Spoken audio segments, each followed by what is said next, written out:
Welcome back to another episode of the Casey Campbell podcast. Casey Campbell with you, of course, and we are pleased to be joined by Ben Strober. How's it going, man?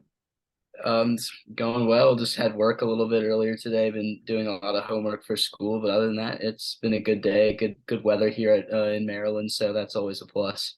Okay, so before we begin, just kind of tell everybody about yourself and who you are and what you do.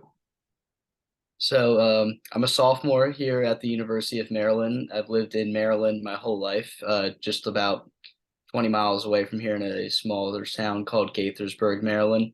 Okay. And it was always a dream to come here to the University of Maryland, study broadcast journalism, and that's exactly what ended up happening. Thankfully for that, so I'm really grateful for what I've done over here. I've been aspiring to be a sports broadcast slash journalist probably since I was in elementary school. It's always been something that been in the back of my head, just been learning little things from watching sports just because I was so into it, whether I was playing or just watching my favorite Washington area sports teams over the years, just learning how to be a broadcaster. And now here in college, I'm trying to replicate what the pros do and make a name for myself.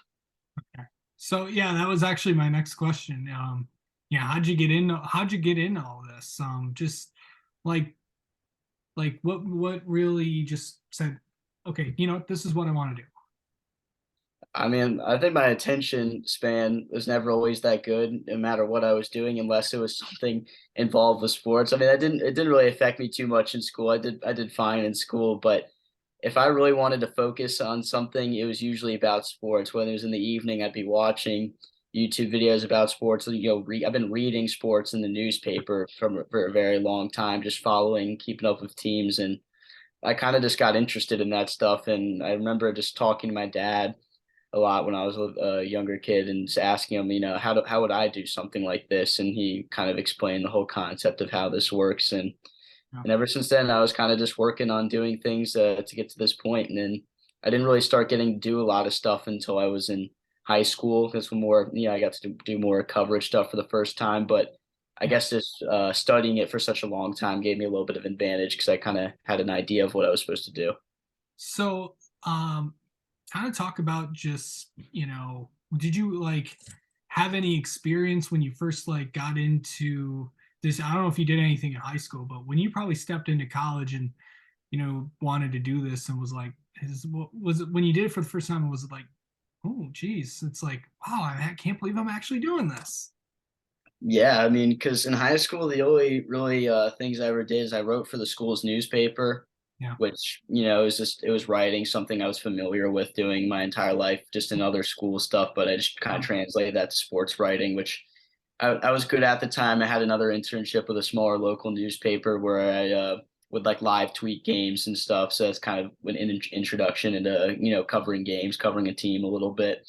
But really, play-by-play broadcasting, I had absolutely zero experience going into college. Where I called one baseball game the summer before, and I called one basketball game my junior year of high school. I would have done more, granted, because they just started the Quince Orchard High School Sports Network. My good friend Adam Gotkin at Syracuse started that actually, and um, so I was going to call a lot more games for them, but unfortunately the pandemic happened, and then when sports restarted when I was a senior, they didn't allow us to cover any games. So I kind of came in here a little bit blindsided, but I just had to pick things up as fast as possible. I looked at the people older than me, and I got the hang of it pretty quick. okay, so I'm sure you've been able to do a lot of things since you've been here in just 2 years. I mean, kind of because you're not just a student broadcaster, you're a lot of other things too. Yeah, well, I mean, just from writing stuff. 'Cause I initially started as a writer for now it's now called Terrapin Sports Central. My first ever journalist position at UMD was I was a women's soccer beat reporter, so I kind of got the hang of writing and things like that. Covered women's lacrosse last year as well. Got to see them play in the Final Four. That was a really cool experience to cover the game at Homewood Field.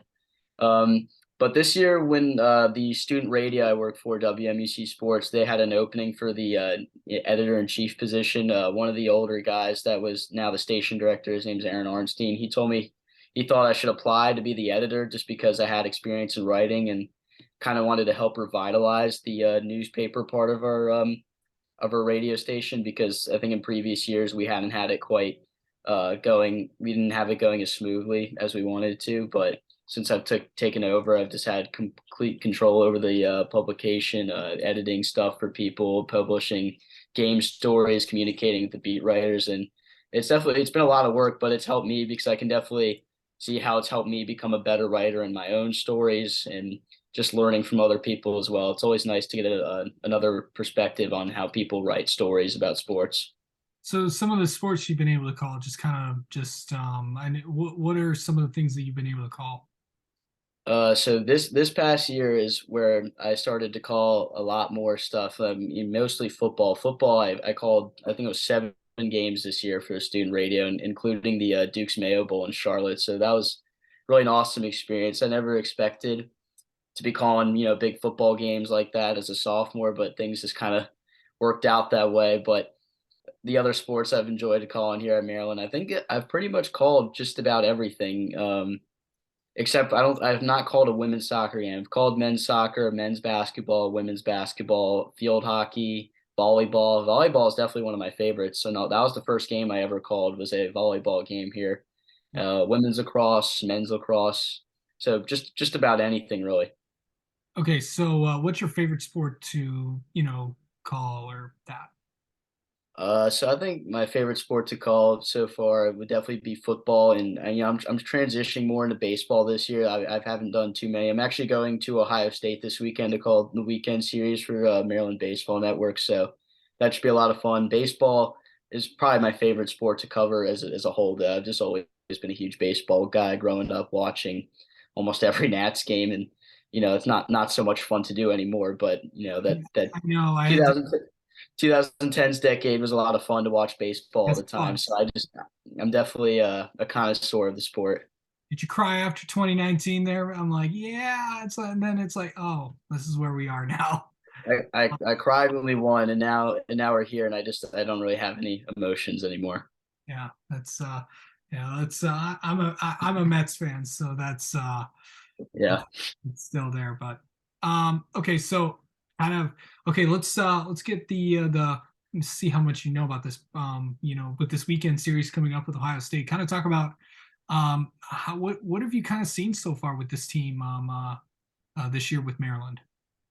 With Maryland, the biggest thing is we knew coming into the season how good their lineup was going to be. They returned a lot of great players. They obviously lost a lot of great players. We lost Bubba Lee and Troy Scheffler. I mean, guys who are MLB players. They lost their number one starter in Ryan Ramsey, but Jason Savicul, who's the number two star this year, he's really slotted into that number one position pretty nicely, honestly. And then you had Nick Dean, who was the three. He moved into the two.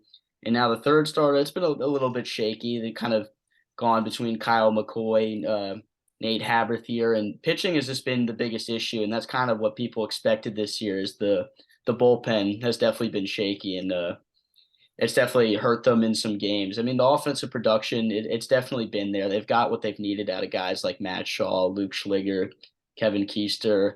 Ian Petrut started out the season really hot. He's kind of cooled off and he hasn't really played as much recently, but some other guys have stepped up really nice, like the transfer from Bryant, Matt Woods, who got injured last week, but hopefully they're going to get him back pretty You know, soon. as a broadcaster, you obviously have to talk with coaches and all that stuff. What's it been like just to, talk with, pretty much all the coaches that you've kind of talked with and, with Coach Vaughn as well? What's it been like, talking with him? Because obviously, for many people don't know, there's a ton of things. There's a ton of conference calls you guys have to be on just to get ready for stuff like this. What is it?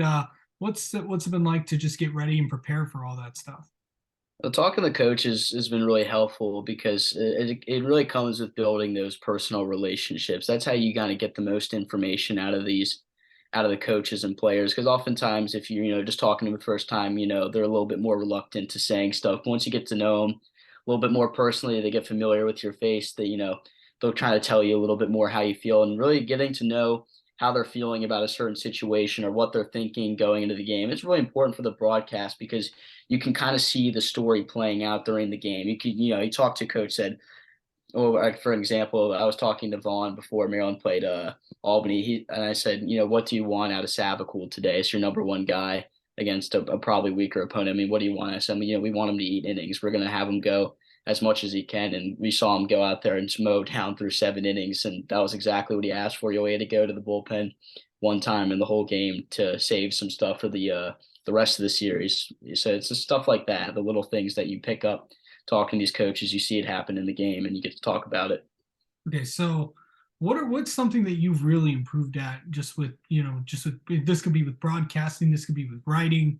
What have you really improved at from the aspect? It's like I used to be not really good at that. I'm like, I'm really good at this now. I'd say just professionalism, just being a professional in this industry is obviously one of the most important things. You don't want to be biased toward. I've been a Maryland fan my whole life, and now I'm calling games on the network with people watching. So you have to tone down. You have to put your favoritism to the side a little bit and just call the game professionally. And professionalism also goes into a lot of different things. Just my voice, the way I kind of will react to certain situations, how excited you get, because that's been one of the things I think I've worked on a lot is saving excitement really for the biggest moments, and getting louder for things that are important, but not overdoing it a little bit, because I think that's definitely hard for a lot of broadcasters is they get a little bit too excited too early. So when something even better happens, let's say a walk-off home run, you've already got to your peak excitement. You can't go anymore. Right. All right. And just like, what are some of the things what's the biggest thing what is the biggest goal that you have throughout your college career? Like when you want to graduate, what do you want to accomplish?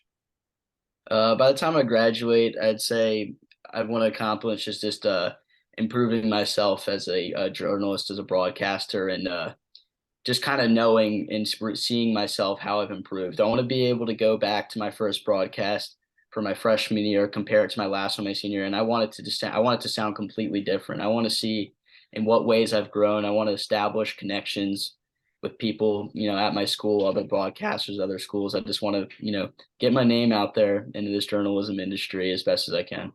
All right. Well, Ben, thank you so much for coming on and talking with us, and best of luck with your career and we'll definitely be having you on again at some point this year. Thank you. I really appreciate you letting me come and tell my story out here.